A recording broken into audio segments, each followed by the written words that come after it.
Hi guys, and what is going on? Welcome back to a brand new video. Now today we're looking at a product that I have actually briefly covered in the past, but I'm actually doing a full review of it this time. And you always get that honeymoon period whenever you buy something new where it's like the best thing in the world, and you know that doesn't always come across to actual people watching for a honest review exactly how you want it to. So what I've decided to do instead is I made a first impressions on this previously, and then I just wanted to use it for several months. So over the past few months I've been using it and I've got to know it really well. I found its flaws, I found its pros. So without further ado, let's look at this product. Now this product that we are talking about is the SSP18. This one in particular is in the sort of CTFO grey that you get, the sort of battleship grey, and it's one that I was waiting for a long time. Now I didn't go for a batch 1 purely because I didn't want the plain black one. I wanted something a little bit different, so I waited for batch 2. And the thing with batch 2 is there was a couple issues which I will explain later in the video. So what we're going to do quickly is just look at a bit of a pistol montage gameplay that I'd managed to make up relatively recently, playing multiple sites, really getting to know if this pistol is any good. What? Go, go, go! Hey, yo. They're rising like keep me in check. This is a marathon, this ain't a sprint. Make them wanna be a fortune teller cause they know what it is. Praying to God with a handful of sins, even though I know I'm gonna be reckless again. Told all my friends if you're holding me back, you won't see me back here again. Cause if you ain't helping me win, you helping me lose. Putting way too much in it to let down the troops. I do it all for the game. Yeah, that's the truth. One day I know I'ma say, look at the view, dropping gems all summer long like a diamond heist went wrong. Chosen one when they check the name, I'm ready for the roll call. Let me give them what they came for. Like my clothes all the way to roll call. And they push me down, people get bold. Put me all really go broke. Don't tell me to keep my distance. Praying for my downfall, cause I didn't respond to a text. Cause I never returned a phone call. That's so cheesy, I just been friendly fired, awesome. So the SSP18. Now obviously it's got an electric younger brother, but this is more for that realism of blowback between shots. Now the pistol itself is relatively loud. It's actually quieter than the SSP1 though, so if you're wanting something that is loud and proud, the SSP1 may be the way to go for you. Now one thing I do like about this SSP18 is that it is smaller than the SSP1. So if you've got a smaller hand, I actually take a large glove size. This personally just feels better in my hand.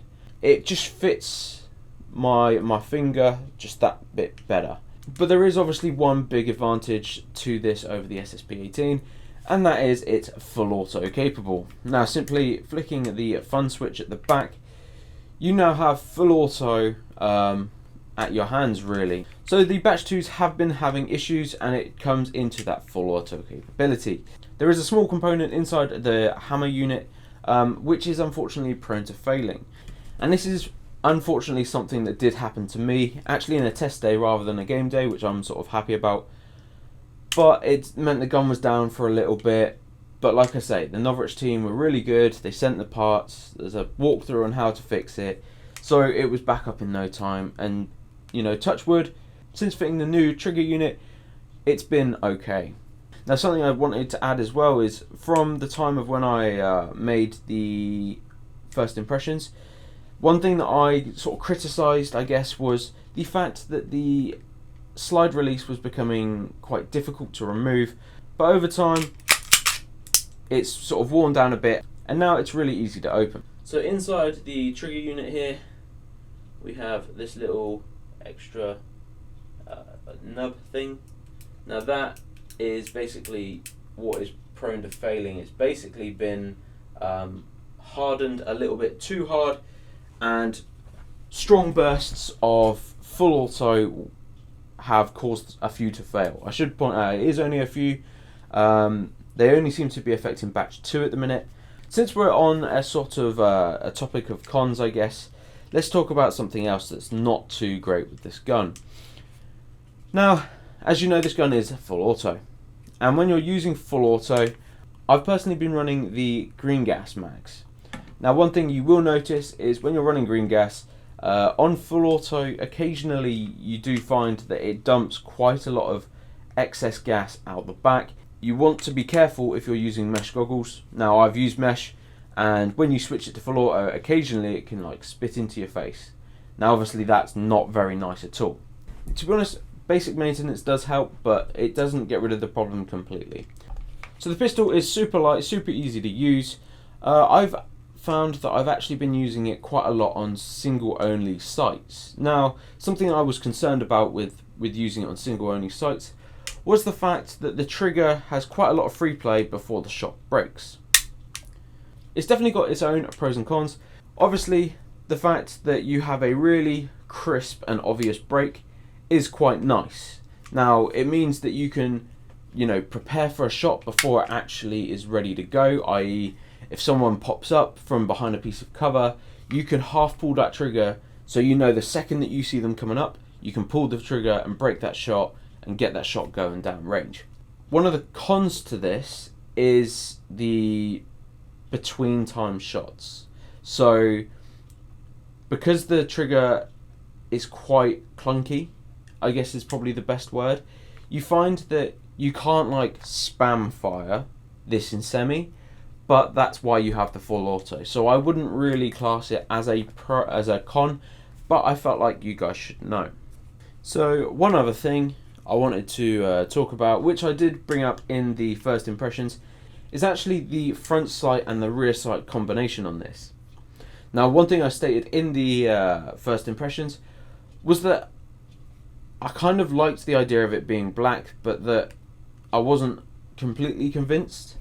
Having used it with rear black sights, honestly, I'm now finding it so much easier, to use the rear sights as black, because basically you're waiting for this nice bright front sight to appear in between these two, in between like just a bit of black basically, and as soon as you see that bright green, as long as your target is where that bright green is, you'll hit it, and I can almost promise that.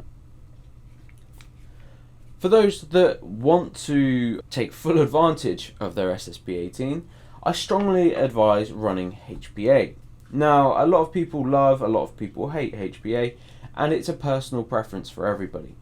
I personally run a primary Airsoft M4 adapter into a WE mag, and one thing that is good about this gun is it will take pretty much most mags that I've tried at least. But that's been super reliable. I've never had it fail, to be honest, using HPA. The consistency on auto is pretty good. The biggest issue you're going to find with consistency is actually keeping the pistol steady.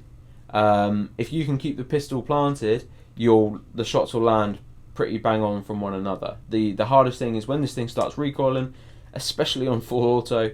It's just generally difficult to keep your hands pointing in exactly the dead same spot.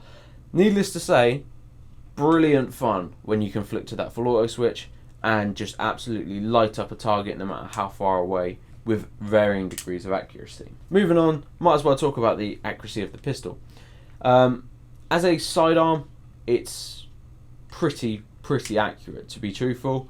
I don't think there's that many shots that I've kind of missed. If you're putting your sights on target, as long as you've got your hop set right, chances are you're going to hit your target. It's surprisingly impressive.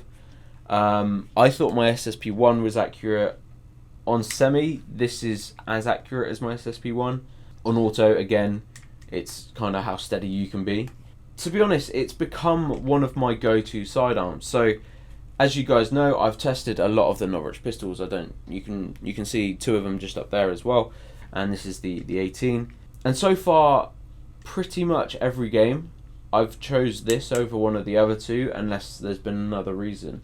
It's almost a bit sad, really, because My SSX23 has a purpose in that if I'm playing sneaky, that's what I'll go to. My SSP1 unfortunately hasn't really seen that much use anymore, purely because this has just become the go-to. Don't get me wrong, the SSP1 is a brilliant pistol, but for now it's just been a paperweight because this is what I choose when I go out. It's lighter, it's quicker, it's got the full auto capability. It's just generally not a bad gun. Like, really, that is the case. And I get a lot of people coming up to me and asking me, you know, would I recommend it, and you know, is it any good? And to be truthful, the thing I do the most is just let them have a play, because anyone that has a play with one of these falls in love with one of these, in my opinion. Now, you're always going to get the people that either love or hate Norwich. I'd probably come across as a guy that completely loves Norwich, which, to be truthful, isn't specifically the case. I do think there are a few things that they do that necessarily aren't the best way to do things, but that's their company, it's not mine. So, you know, I can't exactly tell them how to run their own business. Saying that, I do believe that overall, I've never had an issue with customer service personally. I know a few people that have, and part of the issue is your emails and messages actually getting through, but once you do get through, they do seem pretty good with actually solving your problems. Summing up the SSP18, it is a brilliant, lightweight, full auto Glock based pistol, pre-upgraded. So to be honest, this doesn't actually need any upgrades. The only thing I'd advise upgrading to is a HBA system if you're going to run it as a pistol only, because you will have loads of ammo, you'll be super consistent on FPS, and overall it will just run that bit nicer. Now, I know that the SSP18 isn't particularly cheap, but saying that, it's the sort of thing that if you were to buy a cheaper pistol, it would work, yes, it may not last as well. Overall, this pistol has lasted me super well. Over the past just few months that I've been, to be honest, abusing this thing, there's only been a couple of things that have actually gone wrong at all. One of those is the magazine, and unfortunately the mag did decide to eject itself. Now, it landed on sort of dense gravel, and unfortunately it decided that it didn't want to stay usable, is what it is, and decided to damage the feed lips pretty well. So as you can see here, the feed lips should not open up quite like that, and I was a little bit disappointed, to be truthful, because this was one drop, and it broke the feed lips pretty well. Maybe this is super brittle, I'm not 100%. Apart from that, the mag's been pretty good, not really had any leaking issues. Even though they've just been sat in a box for a long time, you just put a dab of oil on the valves before you go again, and it's been perfect. But overall, I've been really impressed by the SSP18. I was a bit skeptical at first when I first got it and I started hearing about the issues that were occurring. But since running it, like I say, it's been my go-to pistol and I couldn't be happier. So guys, if you have liked what you've seen, I try and be as honest as I can when it comes to reviews, and then you can see if they're actually worth spending your hard-earned money on. Guys, you've been watching Major Woods. I'll see you here again soon.